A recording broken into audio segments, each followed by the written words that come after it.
Estuve al borde de la muerte en un accidente automovilístico, pero mi esposo, que es médico, dijo que no tenía tiempo de volver para operarme porque estaba acompañando a su amiga a probar una cama nueva. Hoy es mi día libre y salí. Cualquiera puede hacer la cirugía. No me molesten. Colgó el teléfono antes de que la enfermera pudiera explicarle. Cuando volvieron a llamar, su celular estaba apagado. Vi a la enfermera llorar mientras me decía lo siento. No pude hacer que el doctor Ramírez regresara. Lloré con el corazón completamente helado. Antes de morir, firmé los papeles de divorcio y el consentimiento para donar mis órganos. Mariano, ya no te molestaré más. Cuando regresaba a casa después de hacer las compras, recibí una foto íntima de la amiga de Mariano. Parecían una pareja de recién casados probando juntos una cama nueva en una tienda de muebles de lujo. Me quedé en shock y fui atropellada por un camión que iba a toda velocidad. Cuando me llevaron de urgencia al hospital, no pudieron contactar a mi familia. Lina Alina tiene un objeto punzante en el pecho. Su cirugía cardíaca anterior la hizo el doctor Ramírez. Llámalo rápido para que regrese. En la ambulancia, escuché el nombre familiar y luché por abrir los ojos.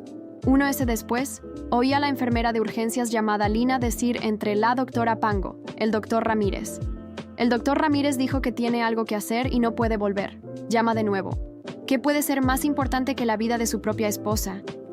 El doctor Apac Fango gritó mientras continuaba con mi reanimación cardíaca.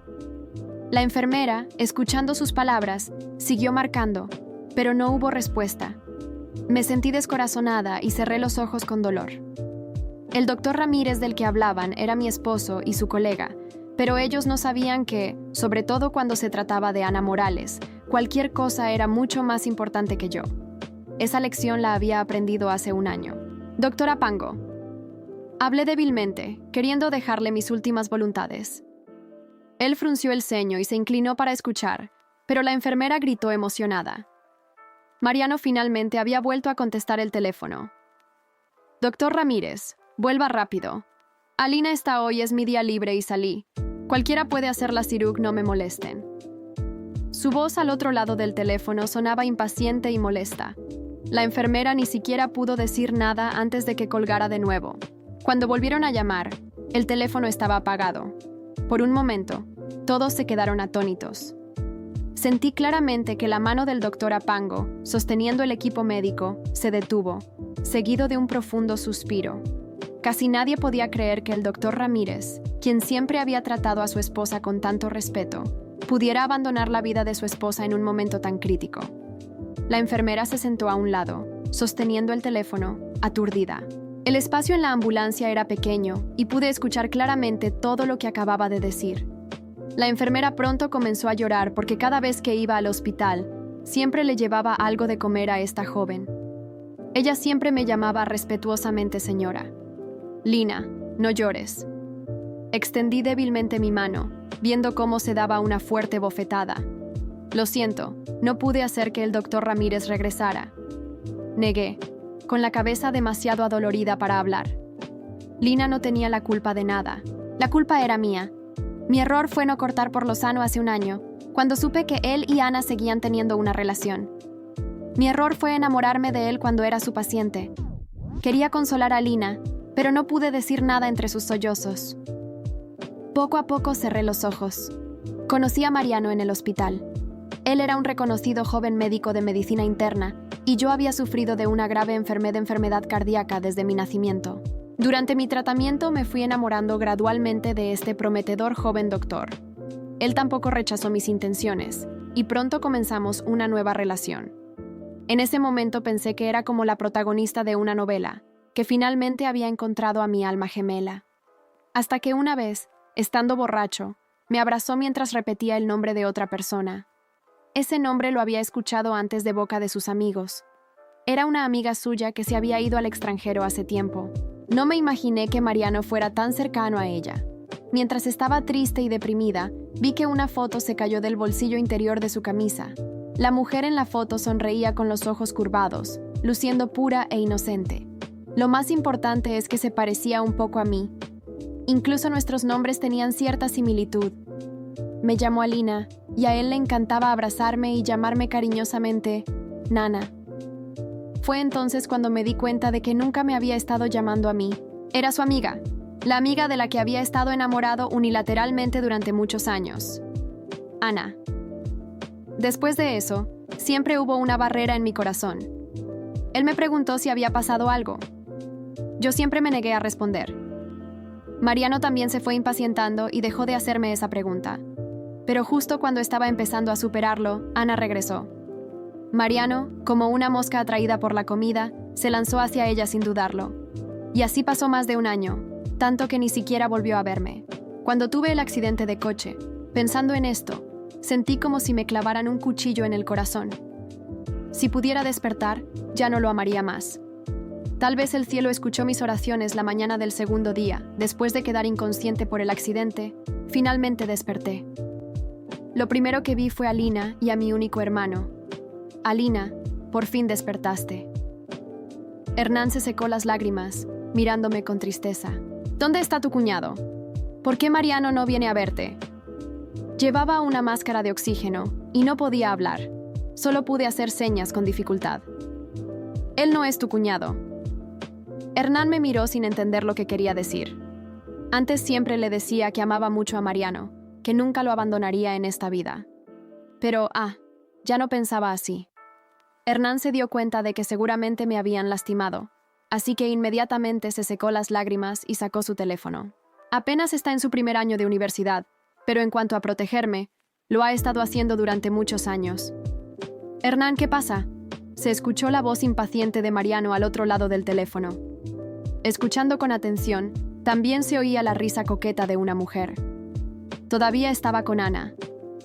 Hernán, con los ojos rojos de ira, dijo a Lina fue atropellada por un coche. Está a punto de morir.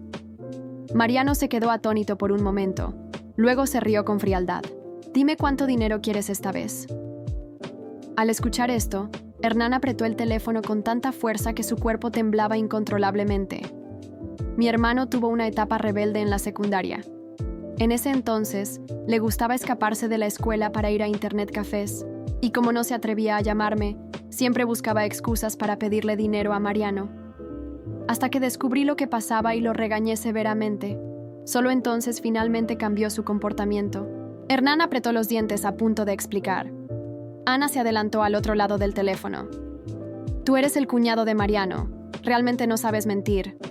Tu hermana estaba bien ayer. ¿Cómo podría estar muriendo ahora? Además, Mariano es médico.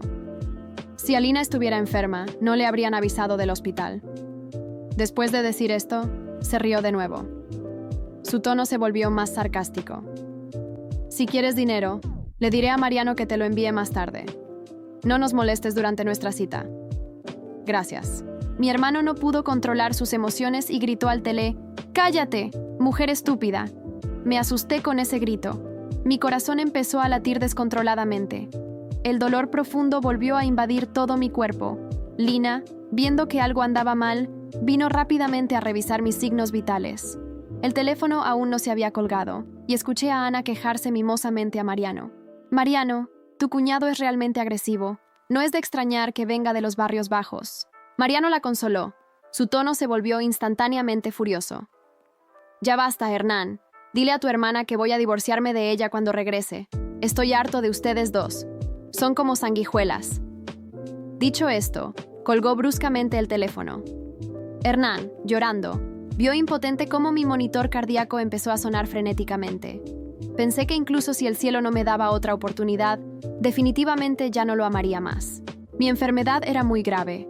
Ya estaba colgando de un hilo, y ahora había llegado al final del camino. El doctor Apango vino a revisar mi condición, pero solo pudo sacudir la cabeza y suspirar. Mi hermano y Lina estaban de pie junto a mi cama de hospital con lágrimas cayendo, disculpándose constantemente. Lo siento, somos inútiles. Sonreí con esfuerzo, con lágrimas brotando de mis ojos.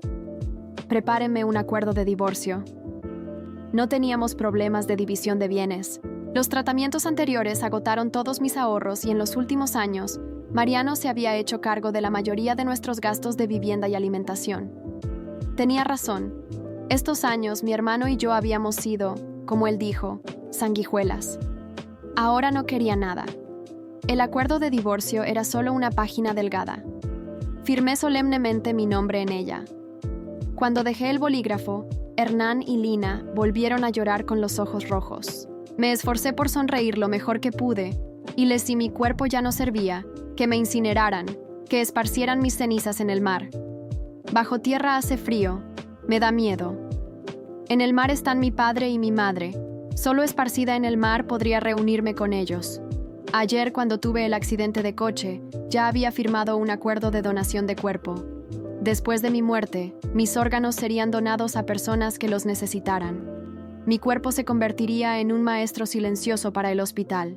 Esta era la última contribución que podía hacer a este mundo. Hernán asintió entre la hermana. Ya no tengo familia. Quise extender la mano para acariciar su rostro, pero al final ya no pude levantarla.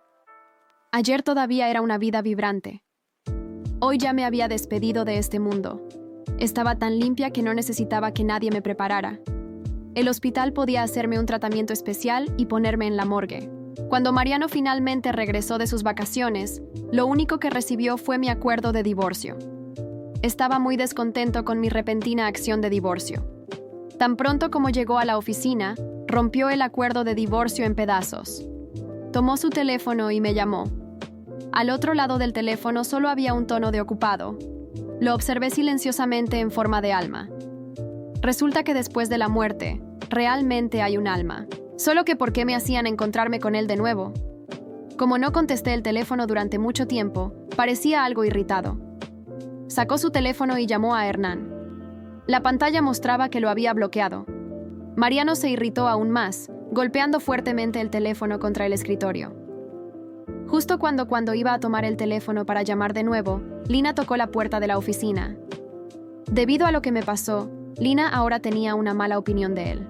Dijo con un tono: Dr. Ramírez, el director dice que des una clase de anatomía a los estudiantes de posgrado más tarde. Está bien. Mariano pensó en algo y cuando Lina estaba a punto de salir preguntó: ¿Dónde está Lina? Lina se quedó perpleja y no lo sé. Mariano no preguntó más y le hizo un gesto para que se fuera. Se sentó y en ese momento sonó su teléfono. Claramente se sintió satisfecho por un momento, pero cuando vio que era el nombre de Ana en la pantalla, inexplicablemente se sintió algo decepcionado. Hola, Mariano, mi nueva cama ya llegó. ¿Cuándo tienes tiempo para venir? La cama de Ana tuvo un accidente hace 2 días. Ahora es una nueva. Resulta que incluso si no necesitaban probar la nueva cama esos días, siempre estaban juntos. Esta noche, Mariano fijó la hora y ella sonó aún más feliz. Estos días que ha vuelto al país, planea quedarse para desarrollar su carrera. Mariano siempre la ha acompañado, corriendo de un lado a otro, desde alquilar una casa hasta comprar una cama y probarla. Originalmente, cuando eran jóvenes, ya había una ambigüedad indescriptible entre ellos. Ahora, ¿cómo podrían contenerse? Así que Ana tampoco se preocupó si él tenía esposa o no, y preguntó con una risa coqueta lo que dijiste el otro día sobre divorciarte de Alina, ¿es verdad? Estas palabras no tenían rodeos, claramente expresaban su ambición. Es cierto, entre ellos nunca hubo rodeos. Decían lo que querían decir, mucho más íntimo que su esposa. Pensé que Mariano lo aceptaría inmediatamente, pero mirando ese montón de papel roto, de repente oscureció su mirada.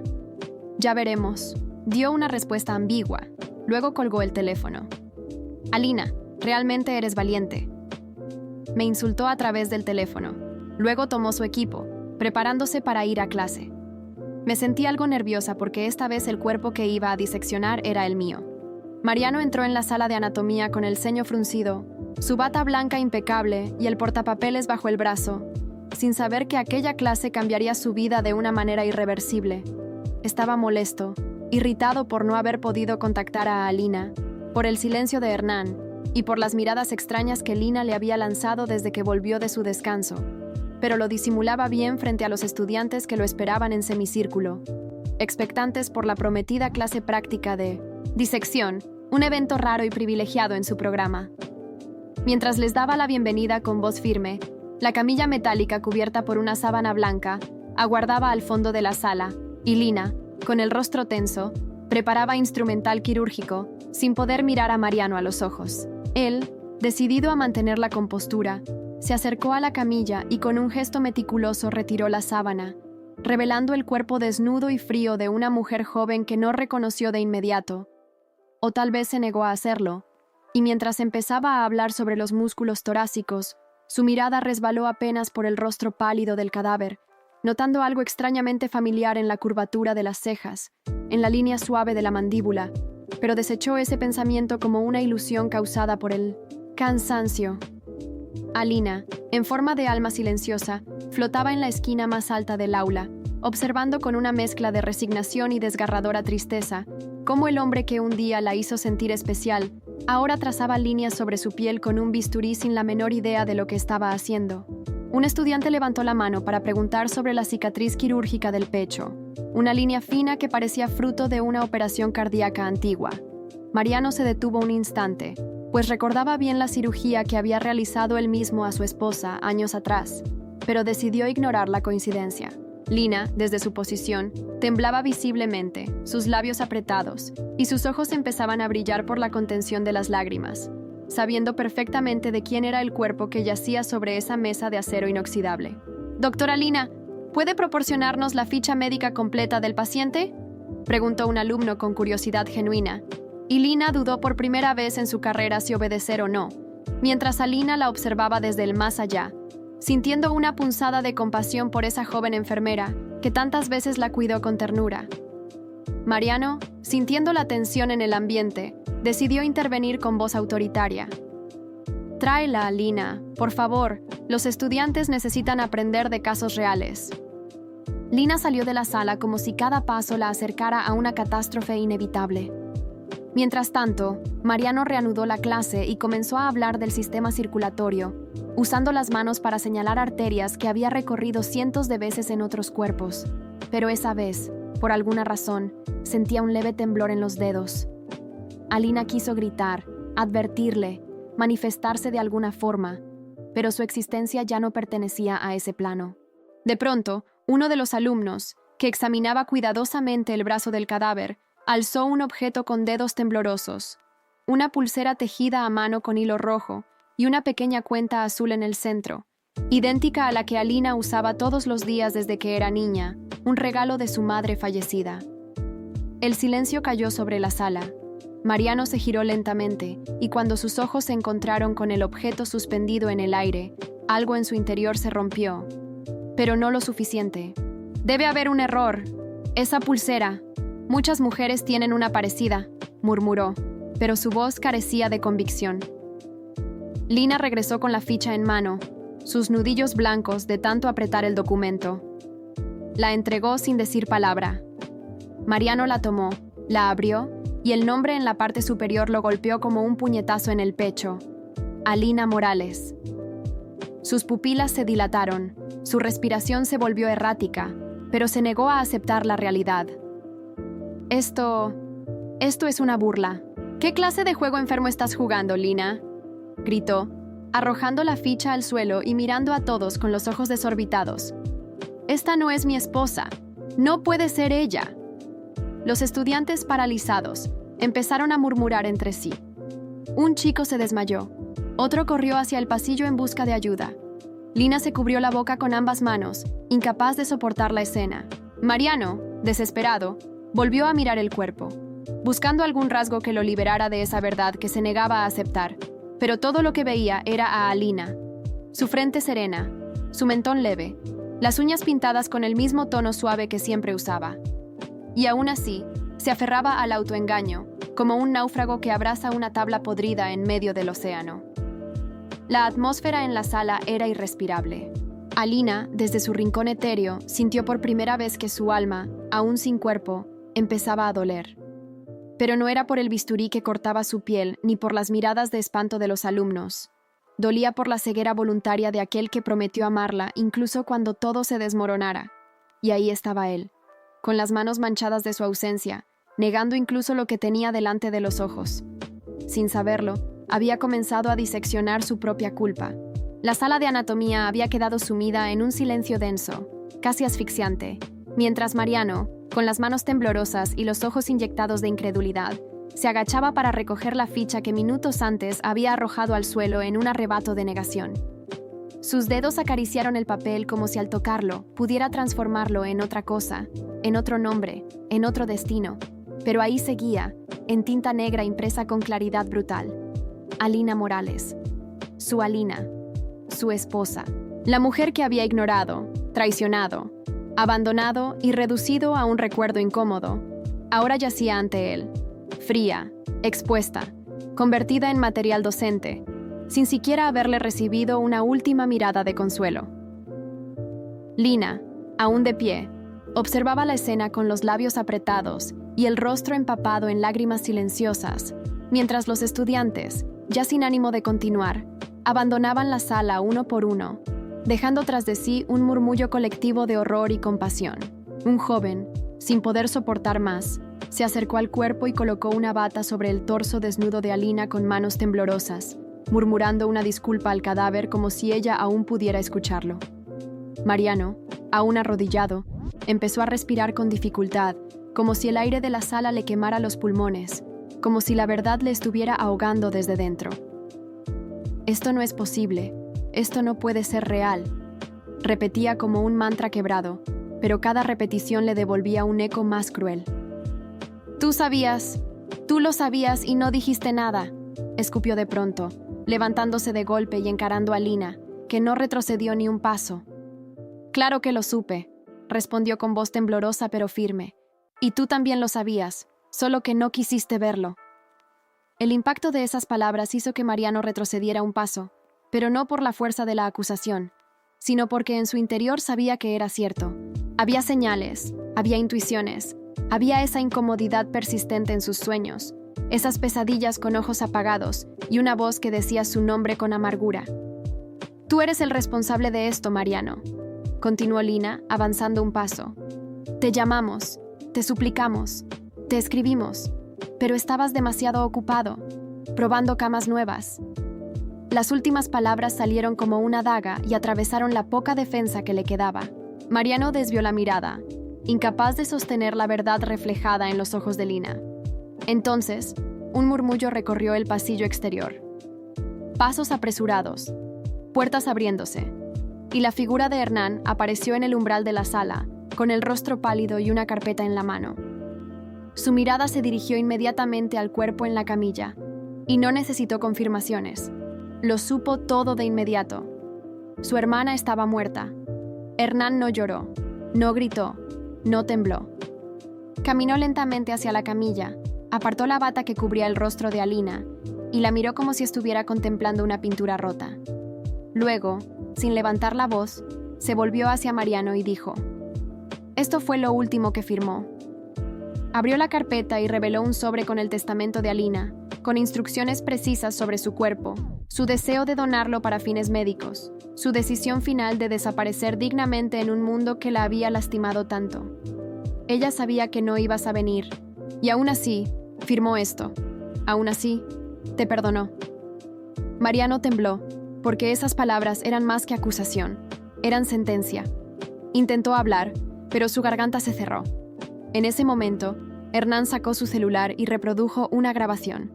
Era la voz de Alina, débil, pausada, pero nítida. Si Mariano no puede volver, si ya no queda nada de él en mí, que al menos mi cuerpo sirva para enseñar a otros, que no me entierren. El frío de la tierra me da miedo. La sala entera se volvió un santuario de pena. Lina rompió en llanto. Mariano se dejó caer en una silla, vencido. Pero lo peor no había llegado aún, porque mientras todos procesaban lo irreversible, una enfermera irrumpió en la sala con los ojos abiertos de par en par. «Los registros fueron modificados», gritó. «Alguien firmó una exención de contacto familiar para impedir que notificáramos a la familia cuando el cuerpo ingresó, y fue el doctor Ramírez quien la firmó». Un silencio sepulcral invadió el ambiente. Mariano se quedó inmóvil. Los ojos de Hernán se llenaron de furia. ¿Lo sabías desde el principio y aún así? Mariano balbuceó, intentando recordar cuándo lo había hecho, cómo, por qué. Pero la verdad emergía como una mancha de sangre sobre una camisa blanca. En algún momento, en medio de su orgullo, su rabia, su desprecio, Había firmado ese documento creyendo que era un simple trámite más. Nunca pensó que Alina moriría. Nunca pensó que volvería a verla así. Pero lo hizo. Y ahora, la verdad lo consumía desde dentro. Alina, desde su rincón invisible, observaba todo sin lágrimas. Ya no sentía dolor, ni rabia, ni amor. Solo una profunda resignación. La clase había terminado, pero la lección apenas comenzaba. El hospital se había convertido en un hervidero de rumores, miradas evasivas y silencios densos como piedra, mientras los pasillos eran recorridos por médicos, administrativos y estudiantes que no sabían si debían seguir sus rutinas o detenerlo todo frente a lo que acababa de revelarse. Porque la muerte de Alina no solo había destapado una tragedia personal, sino un boquete profundo en la ética de la institución, al punto que el propio director del hospital ordenó una investigación interna inmediata al enterarse de que el cuerpo de la esposa del doctor Ramírez había sido ingresado, manipulado y asignado a una clase de disección, sin que él, supuestamente, hubiera tenido conocimiento, aunque las pruebas empezaban a decir lo contrario. Los correos electrónicos enviados por Lina, por el jefe de patología, por la unidad de urgencias e incluso por la funeraria afiliada, mostraban que Mariano sí fue notificado, que no solo recibió la información, sino que respondió a 2 de los mensajes sí, con frases breves y displicentes como «no es asunto mío» o «ocupado», resuelvan con el protocolo estándar, dejando en evidencia que había ignorado deliberadamente todo intento de comunicación. En la junta extraordinaria convocada por el comité ético, Mariano fue obligado a comparecer, con el rostro desencajado, las manos sudorosas y el alma aún sacudida por los eventos de las últimas 24 horas, mientras Lina y Hernán eran llamados como testigos clave. La sala de reuniones estaba llena de rostros tensos, cámaras grabando, representantes del consejo médico y una atmósfera cargada de tensión contenida. Lina testificó con voz firme, su relato desgarrador sobre cómo suplicó a Mariano que regresara cuando Alina estaba en urgencias, cómo lo escuchó colgar sin permitir explicación, cómo apagó su teléfono mientras ella se debatía entre la vida y la muerte, y cómo, finalmente, se dio cuenta de que el cuerpo que habían recibido como donación anónima era el de una mujer que conocía mejor que nadie. Hernán, por su parte, entregó una copia del testamento firmado por su hermana, las notas escritas a mano donde mencionaba su miedo al entierro y su deseo de no dejarle nada a Mariano, y una carta desgarradora que él mismo encontró entre sus pertenencias, donde Alina relataba su sufrimiento emocional, su sentimiento de abandono, su aceptación de la muerte como única forma de paz. Mientras hablaban, Mariano no levantaba la mirada. Su mente se perdía en fragmentos. La risa de Ana, el roce de las sábanas nuevas en aquella tienda de muebles, el aroma de café que Alina solía preparar por las mañanas, la vez que ella le preguntó si la seguiría amando, incluso si su corazón fallaba de nuevo. Todo se mezclaba, se deformaba, se hundía en una culpa que le carcomía el pecho. Pero el tribunal no podía basarse en emociones. Lo querían todo. Fechas, firmas, explicaciones. Y lo que descubrieron fue aún más perturbador. Las cámaras de seguridad del hospital mostraban a Mariano entrando a la oficina de registros 2 días antes de la clase de anatomía.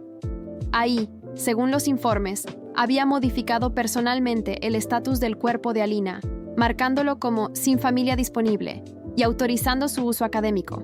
Nadie entendía cómo lo había hecho.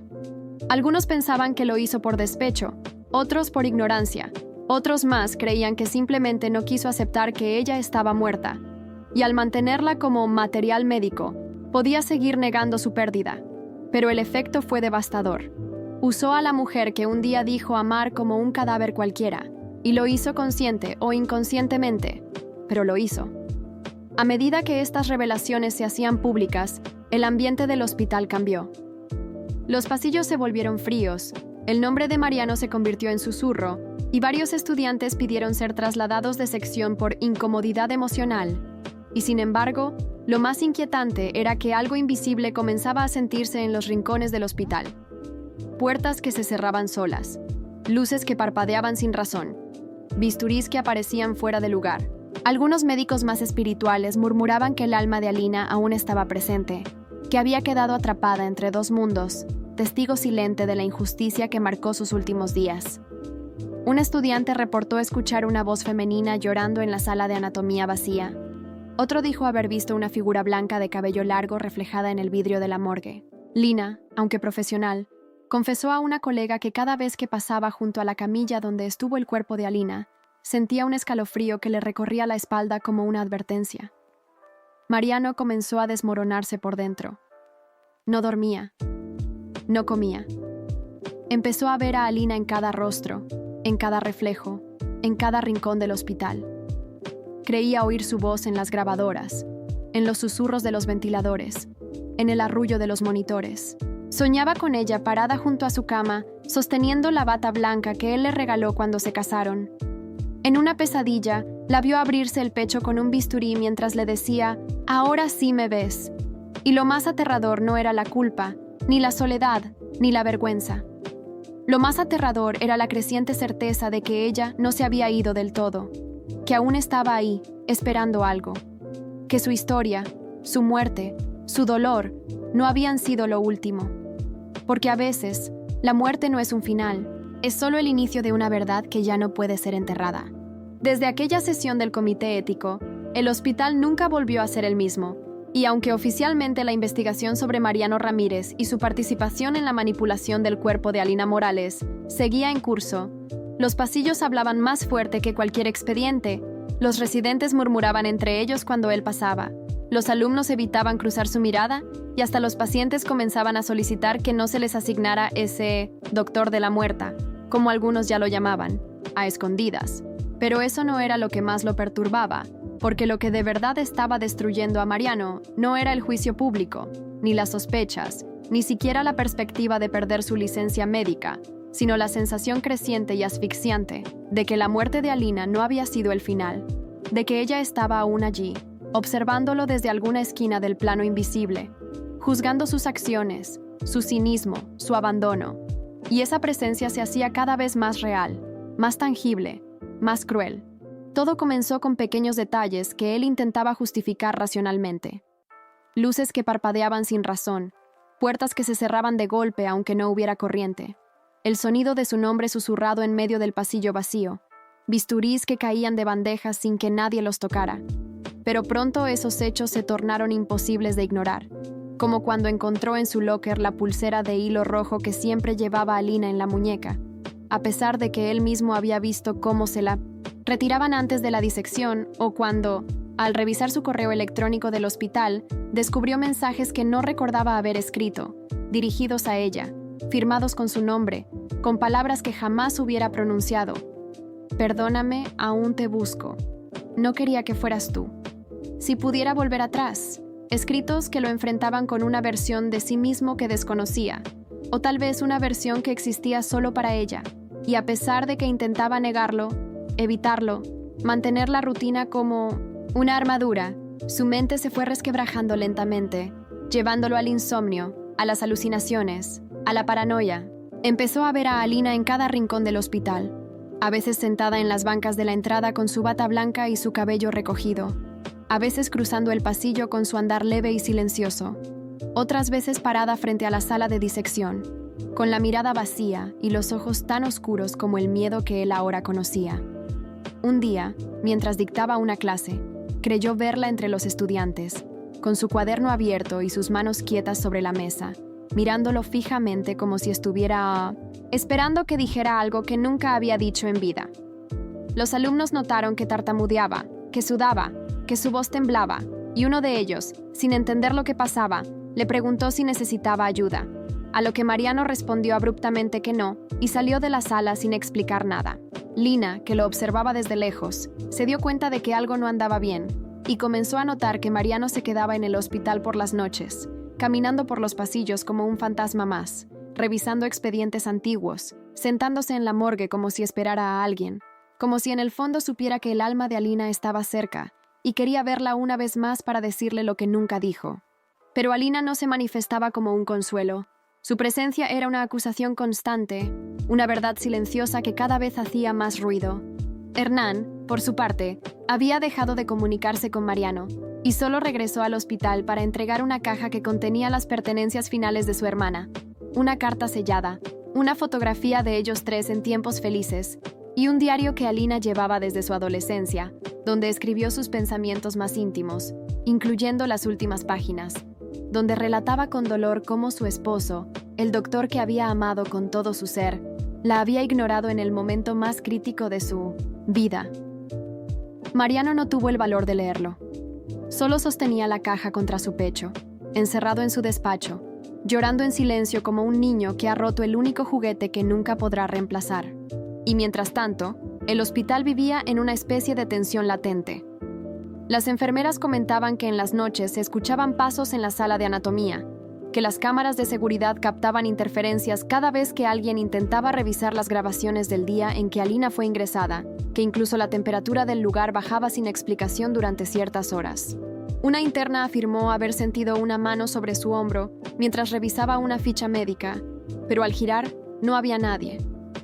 Otra estudiante aseguró que vio una silueta reflejada en la vitrina de la sala de cadáveres, justo cuando decía en voz alta que lo de Alina era exagerado.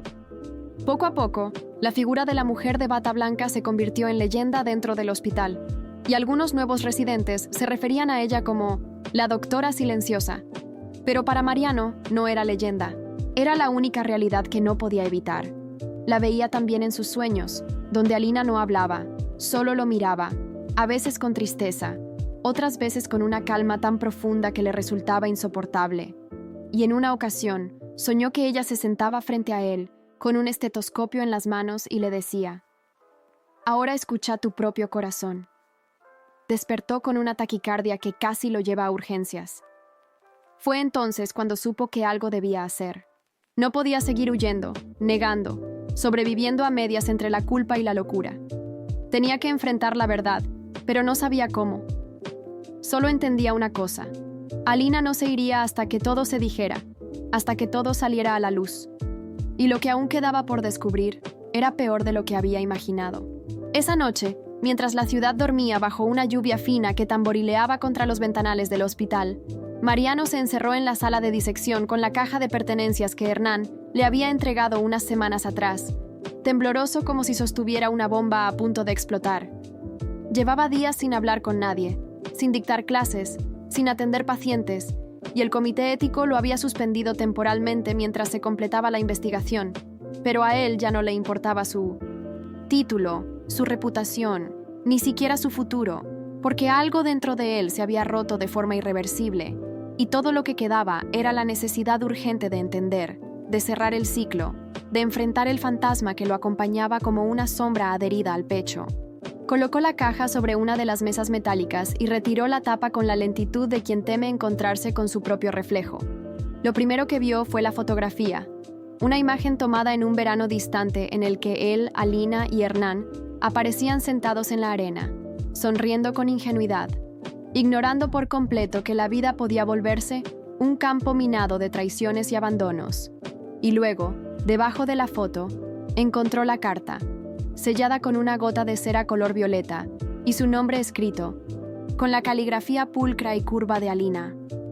Durante unos segundos, la sostuvo entre los dedos sin atreverse a romper el sello, como si abrirla significara aceptar todo el daño causado, como si esas palabras tuvieran el poder de condenarlo para siempre, pero al final la abrió, y al hacerlo, una ráfaga de aire frío pareció recorrer la sala, como si algo, o alguien, se hubiera hecho presente en ese preciso instante. «Mariano», comenzaba la carta, «si estás leyendo esto, es porque ya no estoy y porque, de alguna forma, decidiste mirar hacia atrás, aunque sea por un momento.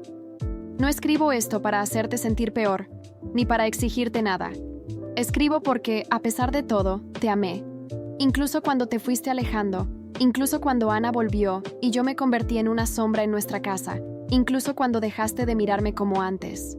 Pero también escribo porque entendí que amar no significa permitir que te rompan una y otra vez». Mariano tragó saliva, con las manos temblorosas y la visión nublada por las lágrimas. «Recuerdo cuando me dijiste que el amor era como un juramento silencioso entre dos almas, y quise creer que el tuyo hacia mí aún seguía vivo, aunque fuera escondido debajo de todas las excusas, del trabajo, del cansancio, de tus silencios. Pero me equivoqué. No fuiste tú quien me abandonó en aquella camilla. Fuiste tú quien comenzó a abandonarme mucho antes, cuando ya no celebrabas mis logros, cuando ya no preguntabas cómo estaba, cuando mis palabras se estrellaban contra tu espalda. Mariano se llevó las manos a la cara, murmurando un «lo siento» que no tenía a quien alcanzar.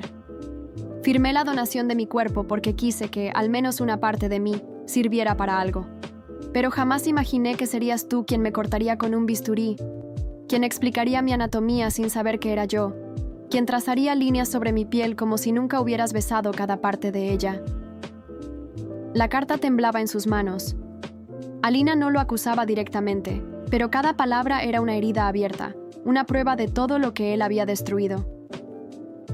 No sé si me odiarás por esto, si pensarás que busqué castigo desde el más allá, pero no. Solo quiero que entiendas que mi silencio también fue una forma de gritar, que mi ausencia también es una forma de presencia, que aunque no me veas, aún estoy. Justo en ese momento, la luz del quirófano parpadeó violentamente, y Mariano alzó la vista, sintiendo que no estaba solo, que una energía lo envolvía, lo observaba, lo medía. Colocó la carta sobre la mesa y abrió el diario. Allí estaban los últimos días de Alina narrados con la delicadeza de quien no espera ser leído. Hoy me duele más que ayer. Mariano no volvió. Lina me trajo sopa y me peinó el cabello. Hernán no se separa de mí. A veces me quedo mirando la ventana, preguntándome si él recordará cómo me reía cuando fingía que bailaba en la cocina. Cada página era un espejo roto. Ana volvió. Él ni siquiera lo negó. Creo que siempre estuvo esperando que ella regresara. Yo fui un intermedio, un error bonito, algo útil, algo que podía amar mientras no estuviera lo que de verdad quería. Las palabras se emborronaban con las lágrimas de Mariano, que leía en voz alta como si al hacerlo pudiera pedirle perdón. Mañana me operan. Tengo miedo. Si no despierto, ojalá él no sufra. Ojalá él entienda que lo quise bien. Que incluso cuando quise irme, me quedé. Que incluso cuando quise rendirme, luché por nosotros. Entonces, una brisa gélida cruzó la sala, y Mariano sintió una presión en el pecho, como si un par de manos invisibles le hubieran rodeado el corazón. Cerró el diario de golpe y gritó su nombre. «Alina». Pero no hubo respuesta. Solo silencio. Solo un bisturí que cayó al suelo sin que nadie lo tocara. Solo el reflejo de una figura blanca en el vidrio del armario metálico que desapareció en cuanto se giró. Supo, en ese instante, que había cruzado un umbral, que la muerte no había sido un final, que Alina, de algún modo, aún esperaba algo de él, algo más, algo que aún no había sido revelado, y que él tendría que enfrentarlo, aunque lo destruyera, porque lo peor no era que ella hubiera muerto, lo peor era que ahora, incluso muerto, él la sentía más presente que nunca.